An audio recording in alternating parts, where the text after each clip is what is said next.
என்னது வேளாங்கண்ணில இருந்து ஆபரேட் ஆகிற ஒரே ஒரு லாங்கஸ்ட் டெய்லி ட்ரெயின் இதுதானா? அட ஆமாங்க, வேளாங்கண்ணி டு திருச்சி ஆபரேட் ஆகிற இந்த 76825 அப்படிங்கிற இந்த ஒரு டெமு பேசஞ்சர் தான் வேளாங்கண்ணில இருந்து ஆபரேட் ஆகிற டெய்லி லாங்கஸ்ட் பேசஞ்சர் ட்ரெயின். வேளாங்கண்ணில இருந்து நாகப்பட்டினம், திருவாரூர், நீடாமங்கலம், தஞ்சாவூர் வழியா திருச்சிராப்பள்ளிக்கு 24 ஸ்டாப்போட 137 கிலோமீட்டர் டிராவல் பண்ற இந்த பேசஞ்சர் ட்ரெயின் தான் one of the over crowded train அப்படின்னு சொல்லலாம். வேளாங்கண்ணில இருந்து டெய்லி மார்னிங் 7 AM கிளம்பி 11:20 AM திருச்சிராப்பள்ளிக்கு போய் ரீச் ஆகுது. 4 hours 20 minutes டிராவல் ஆகிற இந்த ட்ரெயின்ல டிராவல் பண்றதுக்கு ஃபேர் என்னமோ வெறும் 35 ரூபாய் தான். வெறும் 8 பெட்டிகளை கொண்ட இந்த டெமு ரயில் தான் இப்ப வேளாங்கண்ணில இருந்து ஆபரேட் ஆகிற ஒரு லாங்கஸ்ட் ட்ரெயினா இருக்குது.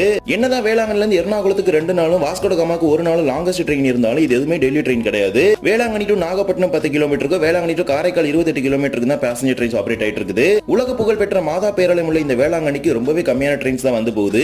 Coming soon Chennai to Velankanni direct train service விட போறாங்க. வேளாங்கண்ணில இருந்து நாகப்பட்டினம், காரைக்கால், மயிலாடுதுறை வழியா இந்த ட்ரெயின் சர்வீஸ் வந்த பிறகு டெய்லி ரன் ஆக போற லாங்கஸ்ட் ட்ரெயினா இந்த சென்னை வேளாங்கண்ணி எக்ஸ்பிரஸ் தான் இருக்க போகுது.